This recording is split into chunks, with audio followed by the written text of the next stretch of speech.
السلام علیکم ایھا المؤمنون جميعا ورحمۃ اللہ وبرکاتہ۔ اعوذ باللہ من الشیطان الرجیم، بسم اللہ الرحمن الرحیم۔ الحمد للہ الذی قدرت والسلطان الرأفت والامتنان، احمدہ علی تتابع النعم واعوذ بہ من العذاب والنقم۔ اشہد ان لا الہ الا اللہ وحدہ لا شریک لہ، مغالبۃ للجاہدین ومعاندۃ للمبتلین، واقرارا بأنہ رب العالمین، واشہد ان محمدا عبدہ ورسولہ، صادق الامین، ختم بہ النبیین وارسلہ رحمۃ للعالمین، وصلی اللہ علیہ وآلہ اجمعین۔ فقد اوجب الصلاۃ علیہ واکرم مثوالدیہ واجمل احسانہ الیہ۔ اوصیکم عباد اللہ ونفسی بتقوی اللہ۔ توصیہ کرتا ہوں خود کو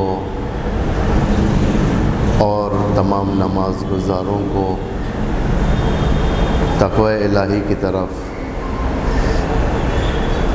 ماہ عزیز، ماہ کرامت رجب کا یہ پہلا جمعہ ہے اور کافی تاکید ہے روایات میں اس مہینے کی فضیلت اور اس کے اعمال، اس کی نمازیں، اس کے روزے۔ یہ وہ ایام ہے جس میں انسان کی دعائیں مستجاب ہوتی ہیں اور ایک بندہ اپنے معبود سے گہرا رشتہ قائم کرتا ہے۔ اگر یہ بندہ ان فرصتوں کو غنیمت سمجھے گا، اس کا اثر رمضان المبارک میں بندے کو نظر آئے گا۔ اس کے روزوں میں لذت، اس کے دعاؤں میں، مناجاتوں میں لذت پیدا ہوگی۔ اگر بندہ اس مہینے میں تقوی کی بیج اپنے اندر بوئے گا، ماہ رمضان اس بندے کے لیے فصل کا مہینہ ہوگا، ثمرات کا مہینہ ہوگا، جس کے اندر ایک عجیب اور معنویت والی حالت اس بندے کے اندر موجود ہوگی کہ خداوند اس بندے کی دعا کو سن کر مستجاب بھی فرمائے گا۔ اس ماہ عزیز رجب کے بارے میں ایک روایت میں آپ کے سامنے پیش کروں، جس میں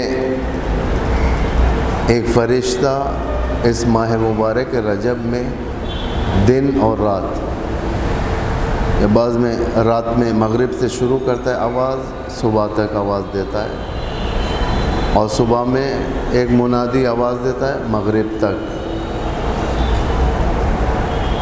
جس میں فرماتا ہے طوبیٰ للذاکرین، ذکر کرنے والوں کے لیے خوشخبری ہے۔ توبہ ہمیشہ اگر آپ روایتوں میں دیکھیں گے، حدیثوں میں جب پائیں گے، توبہ ایک درخت کا نام ہے اصل۔ توبہ ایک مبارک خوشخبری اور ایک مجد الہی ہے کہ انسان کو خدا کی طرف سے حاصل ہوتی ہے برکتیں، رحمتیں۔ خداوند متعال اس کے ذاکرین کو خوشخبری دے رہا ہے۔ یہ خوشخبری ضروری نہیں کہ صرف ایک معنوی یا آخرت کے لحاظ سے ہو، بلکہ خوشخبری دنیا کے لحاظ سے بھی ہے، کیونکہ بندہ محتاج اللہ ہوتا ہے، اللہ کی طرف محتاج ہوتا ہے کہ قدم قدم پر اللہ کی مدد احساس کرتا ہے۔ بندے میں اتنی طاقت نہیں ہوتی کہ بندہ خود اپنے پرابلمز کو اپنے دماغ سے سالو کرے، خدا کی مدد چاہیے، اسے دعا چاہیے، کیونکہ چھوٹی سے چھوٹی شے بھی اگر بندے کو استفادہ کرنا ہے، ہمیں استفادہ کرنے، تو ہمیں خدا کی مدد چاہیے۔ بغیر خدا کی مدد کے نہیں ہو سکتا۔ یہ ہمارا وجود اللہ کے ساتھ ہے۔ رگوں میں دوڑنے والا خون اللہ کی اجازت سے دوڑتا ہے، چلنے والی سانسیں اللہ کی اجازت سے چل رہی ہیں، یہ بینائی جسے ہم دیکھتے ہیں یہ خدا کی اجازت سے ہے، یہ شنوائی جسے ہم سنتے ہیں، کان جسے ہم سنتے ہیں، یہ اللہ کی اجازت سے ہے۔ یہ بس ہم اپنے ذہن سے اس بات کو نکال دیں کہ جو بھی ہوں میں ہوں، جو بھی کرتا ہوں میں کرتا ہوں، جو بھی کرتا ہوں میں ہی اس کا مالک ہوں۔ بندہ اگر اپنے نجی ذہن سے کرے گا کوئی کام، اس کے لیے خطا پیدا ہوگی، غلط ہو جائے گا اس کا کیلکولیشن، اس لیے بغیر خدا کے نہیں ہو سکتا۔ طوبیٰ للذاکرین، ذاکرین کون؟ خدا کا ذکر کرنے والے ہیں، خدا کا نام ہمیشہ لینے والے، خدا کو یاد کرنے والے، خدا کو اپنی زندگی میں رکھنے والے، ہر مقام پر، ایک خاص مسجد کے اندر نہیں، ایک خاص مسجد الحرام کے اندر نہیں، صرف مسجد النبی کے اندر نہیں، صرف حرم ائمہ قبور کے پاس نہیں، ہر جگہ پر خدا ساتھ ہے، دیکھ رہا ہے۔ اسے کہتے ہیں یاد رکھنا خدا کو۔ بڑی اچھی ائمہ معصومین کی طرف سے امام معصوم فرماتے ہیں، بڑی اچھی تعبیر ہے یہ، اگر تم خدا کو نہیں دیکھ رہے ہو تو خدا تمہیں دیکھ رہا ہے۔ تو ظاہر بات ہے انسان اپنے آپ کو اس طریقے سے رکھے گا جیسے خدا دیکھنا چاہتا ہے۔ کسی مقام پر چلے جائیں آپ، اگر سی سی ٹی وی اگر وہاں پر ہے، آپ نے دیکھ لیا سی سی ٹی وی ہے، آپ کتنی چیزوں کو کنٹرول کرتے ہو، آنکھوں کو کنٹرول کرتے ہو، حرکات کو کنٹرول کرتے ہو، لوز ٹاک کرنے سے کنٹرول کرتے ہو۔ یہ ساری چیزوں کو کیوں کنٹرول کر رہے ہو؟ اس لیے کہ آپ جانتے ہو کہ اس کیمرے کے پیچھے کوئی بیٹھ کر ہمیں دیکھ رہا ہے، یہ تو کیمرہ ہے، لیکن خدا اس سے بھی گہرا ہے۔ خدا کیمرہ صرف ہمارے ظاہری حالات کو دیکھتا ہے، اسٹڈی کرتا ہے، لیکن خدا ہمارے باطن کو بھی دیکھ رہا ہے، ہمارے اندر کی آوازوں کو بھی سن رہا ہے کہ تم اپنے سے کیا گفتگو کر رہے ہو، دل میں کیا کہہ رہے ہو، یہ خدا اس کو دیکھتا ہے۔ طوبیٰ للذاکرین، ذاکرین خدا کو ذکر کرنے والے، یاد رکھنے والے۔ انا جلیس من جالسنی، خدا فرماتا ہے کہ میں جو میرا ہم نشیں ہوگا میں اس کے ساتھ ہم نشینی کروں گا۔ جو بھی اللہ کے ساتھ اٹھے گا، جو بھی اللہ کے ساتھ بیٹھے گا، اللہ اس کے ساتھ بیٹھے گا۔ جو شخص منہ پھیر لیتا ہے اللہ سے تو اللہ کیوں اس کے ساتھ بیٹھے گا؟ روزمرہ کی زندگی میں اگر مثال دیکھی جائے اس قسم کی،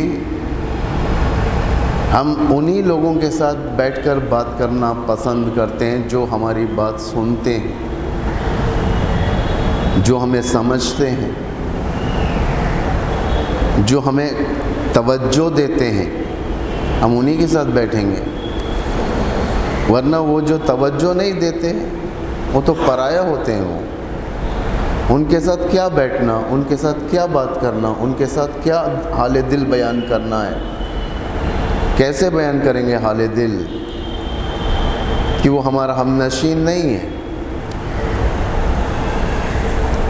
امیر المومنین ایک تعبیر اچھی فرماتے ہیں، بہت کافی جامع تعبیر ہے امیر المومنین کے۔ توحید کے سبجیکٹ کو جس طریقے سے امام علی نے فرمایا ہے، بیان فرمایا ہے، نہج البلاغہ میں یہ سب شاید ہی کسی نے اس طریقے سے بیان کیا ہو۔ امام فرماتے ہیں اس وقت سے ڈرو جس وقت تم نیکی کرو اور خدا تم سے منہ پھیر لے اور خدا تمہارے برائیوں کا وٹنس ہو جائے، شاہد بن جائے۔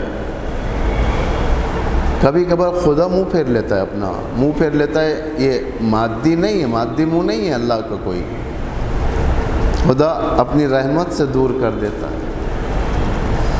ہم نشینی پرائے کے ساتھ نہیں ہوتی، ہم نشینی اس کے ساتھ ہوتی ہے جو ہماری سنتا ہے، جسے ہم اپنا حال دل بیان کر سکیں۔ وہ نماز ہے، اوقات شرعی ہیں، اسی لیے کہا جاتا ہے کہ متواتر دعا کے حالم میں رہو، چلتے پھرتے دعا کیا کرو اللہ سے۔ اور بعض فرصتیں بھی ہیں دعا کرنے کی، مثلا اذان فجر سے پہلے، اذان فجر کے بعد، نمازوں کے بعد، طلوع آفتاب کے وقت جب سورج نکلتا ہوتا ہے اس وقت دعا قبول ہوتی ہے۔ زوال کے وقت، یعنی ایسے وقت میں نماز کے بعد، دعاؤں کے بعد، صدقہ دینے کے بعد، نماز اذان اور اقامت کے بیچ میں اول وقت کی نماز کے وقت، یہ سب خدائی فرصتیں جو بندے کو دی جاتی ہیں تاکہ بندہ اپنا حال دل اللہ سے بیان کریں اور اللہ اس کے مشکلات کو ٹالتا رہے۔ ورنہ انسان کے ہاتھ میں اتنی بھی قدرت نہیں ہوتی کہ وہ اپنے آپ کو ظالمین سے بچائیں، ظلم کرنے والے سے بچائیں، یعنی شیطان سے بچائیں، نفس سے بچائیں۔ یہ خدا کی مدد سے انسان اپنی حفاظت کرتا ہے۔ انا جلیس من جالسنی، یہ پورا کلیہ ہے یہ۔ اگر آپ اللہ کے ساتھ، ہم اللہ کے ساتھ بیٹھیں گے، اللہ ہمارے پاس ہے، اللہ ہمارے ساتھ بیٹھے گا، اللہ ہماری بات کو سنے گا۔ مطیع من اعطانی، اللہ جو میری اطاعت کرے گا، خدا کہتا ہے جو میری اطاعت کرے گا میں اس کی اطاعت کروں گا۔ اطاعت تو اللہ کی ہوتی ہے، اللہ کیوں بندوں کی اطاعت کرنے لگا؟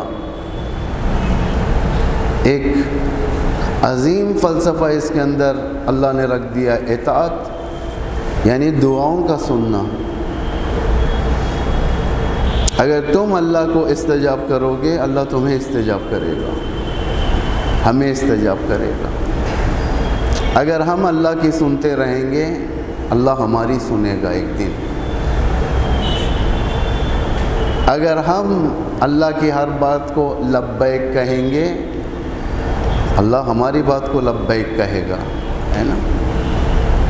ہمارے پاس ہوتا ہے ان اللہ و ملائکتہ یصلون علی النبی، یہ آیت کے بعد معمولاً ہمارے پاس زیادہ ہوتا ہے، باہر تو کم دیکھا گیا ہے یہ، یا نہیں دیکھا گیا ہے کہ ہم کہتے ہیں لبیک ربنا لبیک، پھر اس کے بعد درود پڑھتے ہیں۔ یعنی ہم لبیک صرف آیت کو نہیں بلکہ خدا کو لبیک کہتے ہیں، اس کی اطاعت کو لبیک کہتے ہیں۔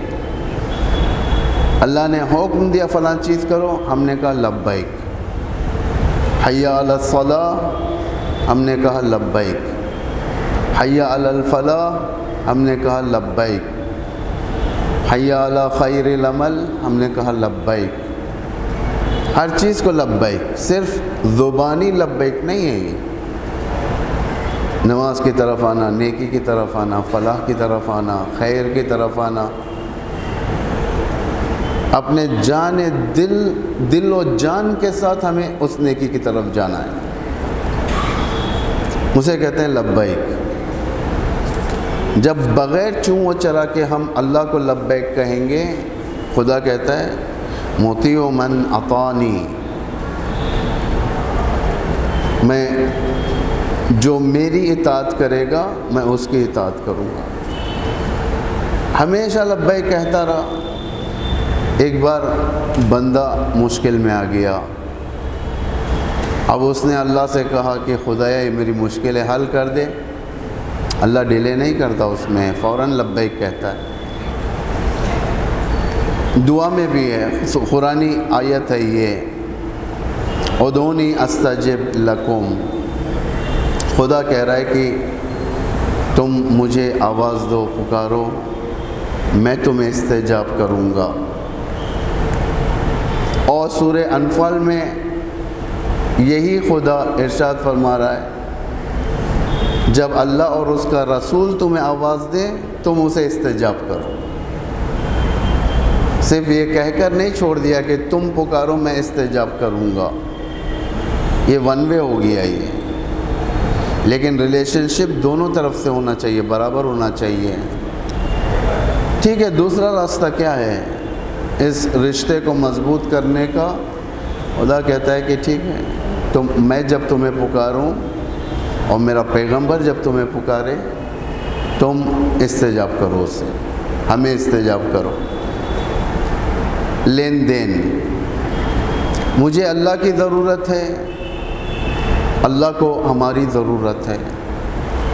بے عنوان یہ نہیں کہ اللہ محتاج ہے، اطاعت کے مرحلے میں۔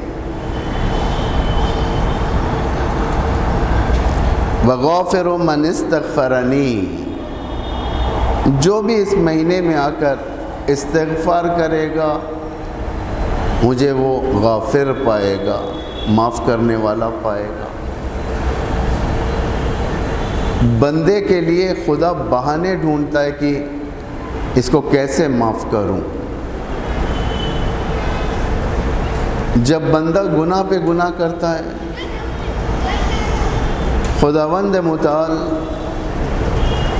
انتظار کرتا ہے کہ توبہ کریں اس گناہ کا یہ، اور جیسے ہی توبہ کرتا ہے خدا فوراً بغیر کوئی کنڈیشن کے اسے قبول کر لیتا ہے۔ اسے کہتے ہیں توبہ۔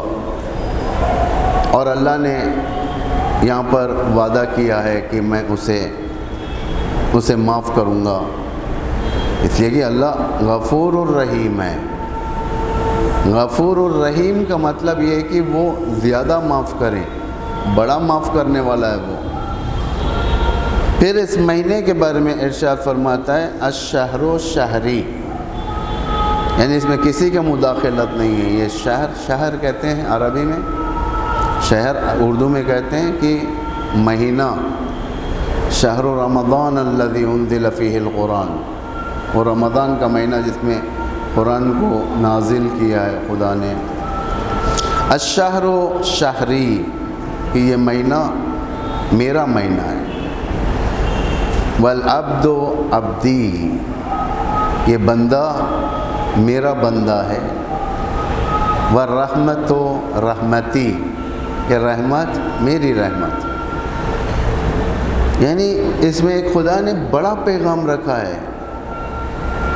اے میرے بندے تو اس وقت میرے مہینے میں ہے اور تو میرا بندہ ہے، اور رحمت بھی میرے ہی پاس ہے، دوسروں کے پاس نہیں ہے. اگر تو یہ چاہتا ہے اس ماہ رجب میں میرے پاس آ جا، اس میں مجھ سے رابطہ قائم کر، اس میں دق الباب کر کہ میں تیرے اس رحمت کا، اس دق الباب کا، اس محتاجی کا جواب دے سکوں. پھر فرمایا وَجَعَلْتُ هَذَا الشَّهْرَ حَبْلًا بَيْنِي وَبَيْنَ عِبَادِي، اور اللہ نے اس شہر کو رسی بنایا. کس لیے؟ تاکہ بندے کو اس رسی کے ذریعے سے اللہ تک پہنچنے کے لیے، اسے کہتے ہیں اللہ کی رسی. قرآن کی آیت بھی ہے اتحاد کے بارے میں، وَاعْتَصِمُوا بِحَبْلِ اللَّهِ، کہ اللہ کے رسی کو مضبوطی سے تھام لو. اس مہینے کو اللہ نے ایک رسی بنا، ایک وسیلہ بنایا اللہ تک پہنچنے کا. اوپر جانے کے لیے سیڑھی کی ضرورت پڑتی ہے، پلوں کی ضرورت پڑتی ہے، تو وہ وسیلہ ہوتا ہے اوپر جانے کے لیے، یہ ہدف نہیں ہوتا. اسی طریقے سے یہ اللہ نے جو رسی بنایا ہے ماہ رجب کو، یہ اللہ تک پہنچنے کے لیے، تاکہ بغیر کوئی مشکل کے، جس وقت سیلاب شروع ہو جاتا ہے شہر کے اندر اور برج خراب ہو جاتا ہے اور لوگوں کو اس طرف سے اس طرف بھیجنا جاتا ہے، سب سے پہلے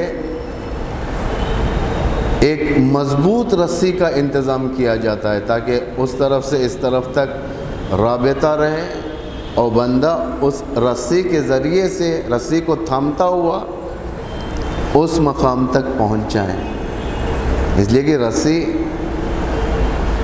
جواب دیتی ہے، مقصد تک پہنچاتی ہے. یہ وہ رسی ہے ماہ رجب، بندے کو اللہ تک پہنچنے کے لیے اس پرآشوب حالات کے مابین بغیر کوئی نقصان ہوئے اللہ تک پہنچنے کے لیے ماہ رجب رسی ہے. اتنا واضح طریقے سے ماہ رجب کو اللہ نے بیان کیا ہے. اس ماہ رجب یہ وہ مہینہ ہے جس میں حمد و ثناء الہی انجام دی جاتی ہے، باقاعدہ جشن ہوتے ہیں، شعر خوانیاں ہوتی ہیں، قصائد خوانیاں ہوتی ہیں. ماہ رجب، ماہ شعبان، جس کے اندر مومنین بہرہ مند ہوتے ہیں، ایک ایسی معنوی دنیا کے اندر قدم رکھتے ہیں مومنین کہ ان کے روح میں ایک کیفیت، ایک معنویت ایجاد ہوتی ہے جس کے ذریعے سے وہ خدا، اس کے رسول اور اہل البیت کے نزدیک ہو جاتا ہے. یہ وہ مہینہ ہے جس کے اندر اخلاص قائم کرنے کا مہینہ ہے. یہ کہ اندر انسان اخلاص قائم کرتا ہے، خالص ہو جاتا ہے، صدقات دیتا ہے، اچھی باتیں کہتا ہے، مناجات پڑھتا ہے. مناجات یعنی عربی زبان میں مناجات کہتے ہیں وہ دعاؤں کو جسے ائمہ نے بیان فرمایا ہے. مناجات 15 مناجات امیر المومنین کی ہیں، مناجات شعبانیہ، یہ سب مناجات انسان اس سے لو لگاتا ہے، اس سے پڑھتا ہے، خدا کے نزدیک ہوتا ہے. اور اس سے ہٹ کر انسان نیک باتوں کے ذریعے سے دوسروں کی ہدایت کرتا ہے. یعنی قصائد خوانیوں کے ذریعے سے، شعر و شاعری کے ذریعے سے، شان اہل البیت میں منبر کے ذریعے سے، تقریروں کے ذریعے سے، جیسا سورہ حج میں آیت 24 میں خداوند متعال ارشاد فرماتا ہے وَهُدُوا إِلَى الطَّيِّبِ مِنَ الْقَوْلِ، اور انہیں پاکیزہ قول کی طرف ہدایت کرو۔ کافی اثر ہوتا ہے، اس لیے کہ بات کرنے میں اور سکلز میں زمین آسمان کا فرق ہوتا ہے۔ بات تو سب کرتے ہیں، ایک شاعر جو غلط فکر کا ہوتا ہے، باطل کی طرف ہوتا ہے، وہ بھی بات کرتا ہے، وہ بھی شعر خوانی کرتا ہے، اور حق پر رہنے والا بھی شعر خوانی کرتا ہے، باطل بھی لکھتا ہے، پڑھتا ہے، حق میں بھی لکھا جاتا ہے اور پڑھا جاتا ہے۔ لیکن ایک ہوتی ہے اداکاری اور ایک ہوتی ہے بات کرنا۔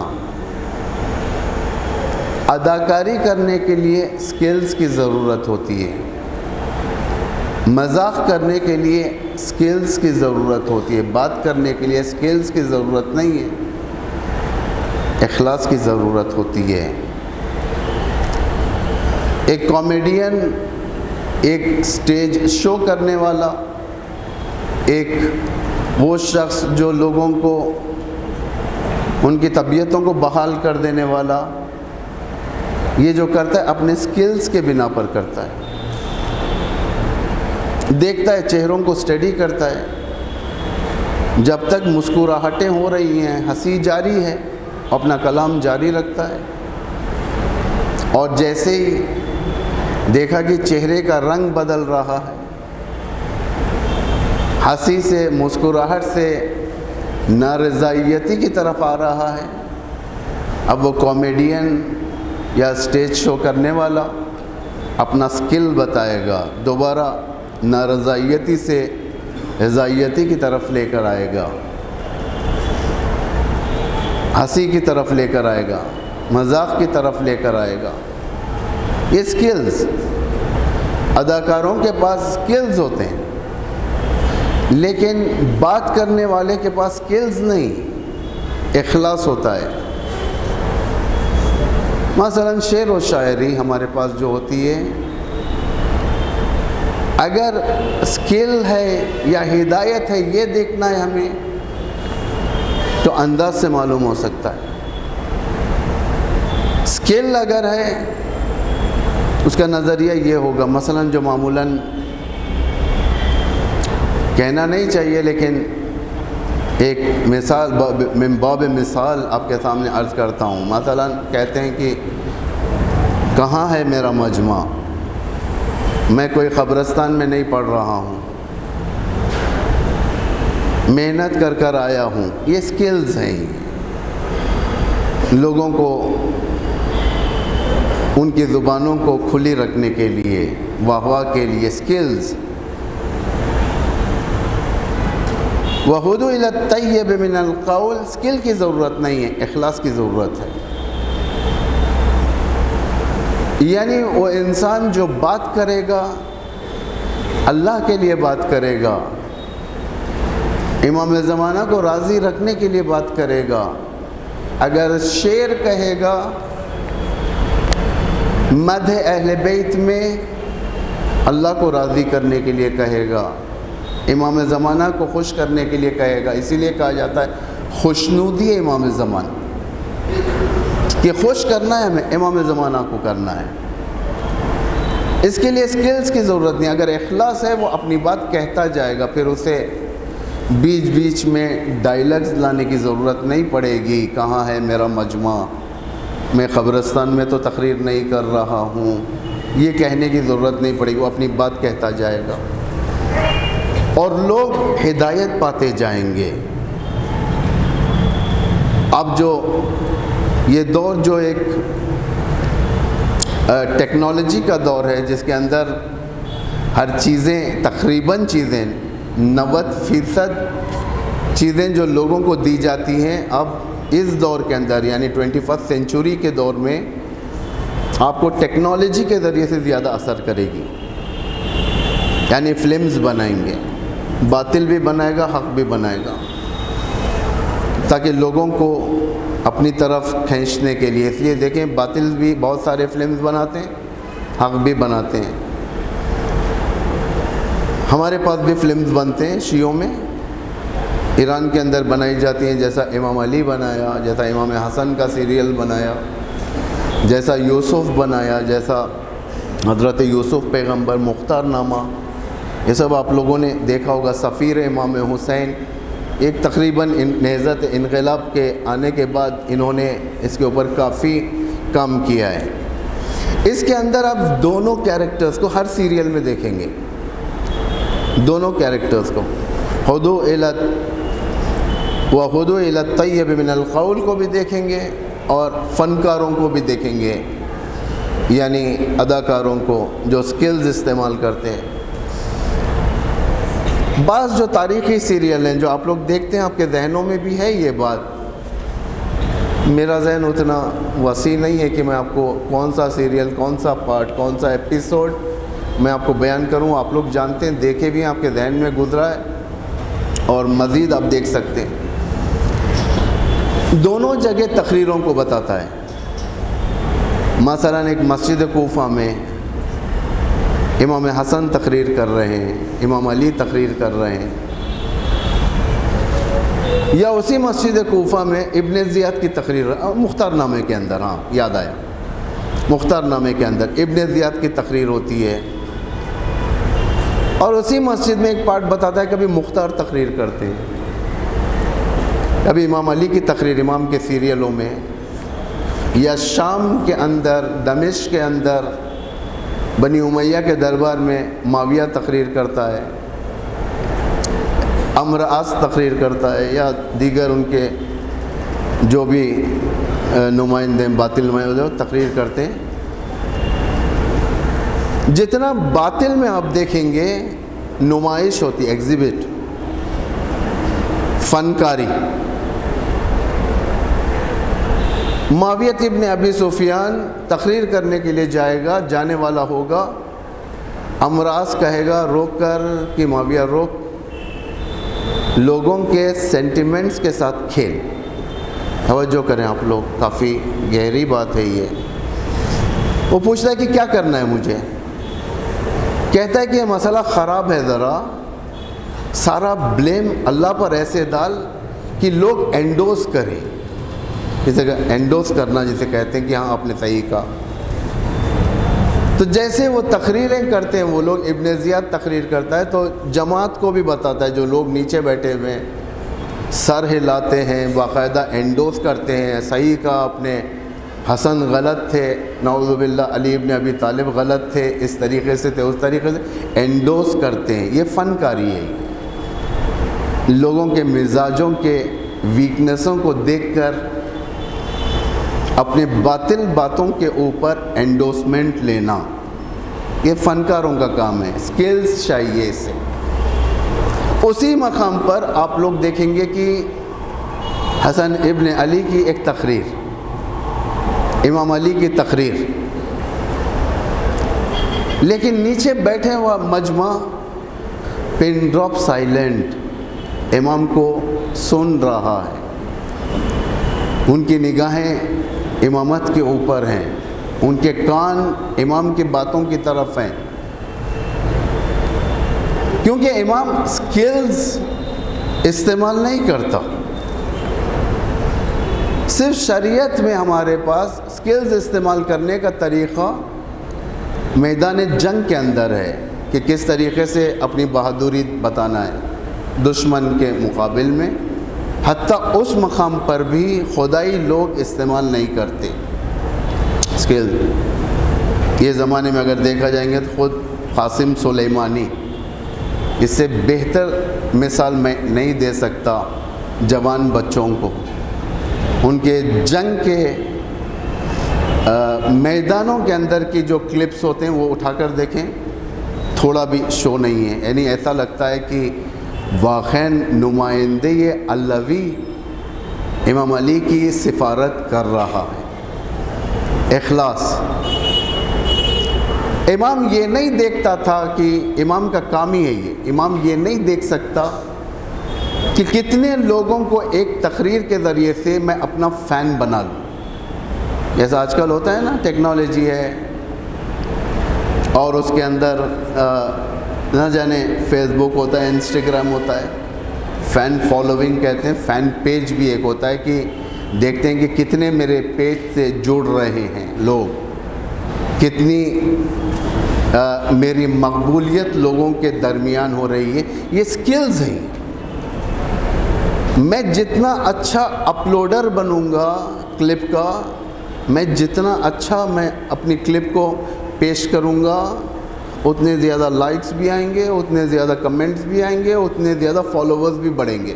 یہ سکلز ہیں، یہ سکلز ہیں۔ یہ اخلاص اس کو نہیں کہتے، اخلاص الگ ہے، اس کی ٹریک الگ ہے، اسٹریٹ ٹریک، جس کے بعد خداوند متعال ارشاد فرماتا ہے وَهُدُوا إِلَى صِرَاطِ الْحَمِيدِ۔ اخلاص یعنی ایک سیدھا راستہ، اسٹریٹ پاتھ۔ اس پر کون چل سکتا ہے؟ جو اسٹریٹ فارورڈ ہوگا۔ اس لیے اماموں کا خطبہ اٹھا کر دیکھیں آپ، کبھی بھی پولیٹیکل ایڈوانٹیج امام نے نہیں لیا۔ اب کہ حکومت تھی، امام سے بڑھ کر شجی کوئی نہیں، امام سے بڑھ کر اسٹریٹجسٹ کوئی نہیں، امام سے بڑھ کر پولیٹیشین کوئی نہیں، لیکن حکومت کی عالم دیکھیں امام کی، 5 سال بعد لوگ جدا ہوتے ہیں، معاویہ سیاست کھیلتا ہے، ایک عقیدے کے ذریعے سے امام صحیح راستے سے ڈیفینڈ کرتے ہیں، چاپلوسانہ طریقہ نہیں ہوتا۔ آپ لہجہ اٹھا کر دیکھیں امام علی کا نہج البلاغہ میں، کہیں پر بھی فنکاری نہیں ہے امام کی، جبکہ امام کے خطبے بعض ایسے ہیں کہ اگر دیکھا جائے تو دنیا میں شاید قیامت تک اس کا کوئی جواب نہیں دے سکتا۔ مثلا ایک ایسا خطبہ ہے جو خطبہ بلا الف، جو 2 پیج کی تقریر ہے امام کی، جس میں ایک بار بھی امام نے الف کا شبد استعمال نہیں کیا، الف کا ورڈ۔ خطبے بلا نقطہ، یعنی ایک خطبہ امام نے دیا، ایک تقریر امام نے کی ہے جس کے اندر ایک نقطہ نہیں، جیسے بے میں نقطہ ہوتا ہے، تے میں نقطہ ہوتا ہے، نون میں نقطہ ہوتا ہے، اس میں نہیں ہے۔ یہ البتہ فن ہے یہ، لیکن یہاں پر امام کے نزدیک فن نہیں ہے، خُذُوا إِلَى الطَّيِّبِ مِنَ الْقَوْلِ ہے یہ سب سے بڑی بات ہے۔ اب جو ایام ہمارے سامنے رجب و شعبان، جس کے اندر مختلف مناسبتیں ہیں، ولادت امیر المؤمنین، بعثت، اور اس کے بعد اور بھی دیگر مناسبتیں جو خود چند دن بعد جو ولادت امام علی نقی، ولادت امام محمد تقی، اور خود حضرت علی اصغر 10 کو جو عاشور تک 6 مہینے کے ہو گئے تھے امام، شعبان کا مہینہ جس کے اندر شیعت ایک ہدایتی معنوی لحاظ سے ایک دوسرے کے ساتھ برخورد کرتے ہیں، ایک دوسرے سے ملتے ہیں، جس کے اندر شعر و شاعری، قصائد خوانی، ان چیزوں کا پیش نظر رکھنا بہت ضروری ہے۔ بعنوان تشویق عند اللہ ہو، ایک شاعر کو اگر اپریشیٹ کیا جائے عند اللہ، اللہ کے لیے، اسی مقام پر اگر شاعر بھی کچھ شعر کہے للہ، اللہ کے لیے کہے، اللہ کے لیے بیان کریں، جو اس قرآن کی اس آیت کا ایک چھوٹا سا مصداق وَهُدُوا إِلَى الطَّيِّبِ مِنَ الْقَوْلِ ہو جائے، وَهُدُوا إِلَى الطَّيِّبِ مِنَ الْقَوْلِ، ایک ایسی بات جو دلوں کو نشاط پیدا کرے، وَهُدُوا الی الطیب من القول، یعنی روح پرور، روحوں کو جان دینے والا، زندگی دینے والے کلمات، صفا و معنویت پیدا کرنے والے، یہ جملے اگر ہیں تو دوسرے لوگ جو معرفت اہل البیت سے دور ہیں، اس اخلاص کی بنا پر ہمارے اس ریل میں سوار ہو سکتے ہیں، ہمارے ساتھ چل سکتے ہیں، اہل البیت کے راستے پر آ سکتے ہیں۔ اگر ہدو الی الطیب من القول نہیں ہے، ہدایت منشا نہیں ہے، صرف اور صرف واہ لینا ہے، صرف اور صرف لوگوں کو راضی کرنا ہے، دوسرے تو آنا دور کی بات، ہمارے لوگ بھی چلے جائیں گے، اس لیے کہ واہ ایک گھنٹے کی ہوگی، بعد میں فراموش، اس لیے کہ اللہ کے لیے نہیں تھا۔ جو کام اللہ کے لیے ہو جاتا ہے وہ ہمیشہ رہ جاتا ہے، باقی رہ جاتا ہے۔